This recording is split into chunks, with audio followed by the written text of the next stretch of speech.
അങ്ങനെ ചെറുക്കപ്പടിയില് റോബോട്ട് ഇറങ്ങിയിട്ടുണ്ട് കേട്ടോ. നമ്മളെ നാട് ഒരുപാട് പുരോഗമിച്ചു കേട്ടോ. അതെ, മീൻ വാങ്ങാൻ വന്നിരിക്കുന്ന റോബോട്ടിനെ കണ്ടോളി. മീൻ വാങ്ങാൻ വേണ്ടി വന്നാണ്.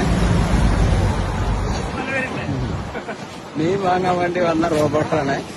അതാ ഇവിടെ മീൻ കൊടുക്കണ ചെറുക്കൽപ്പടിയിൽ റോബോട്ട് ഇറങ്ങിയിട്ടുണ്ട്. അല്ല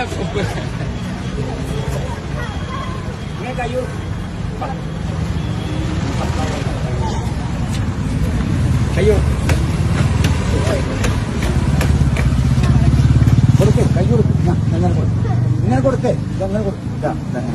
വെരി ഗുഡ്, വെരി ഗുഡ്, നന്നായിട്ടുണ്ട്, നന്നായിട്ട്.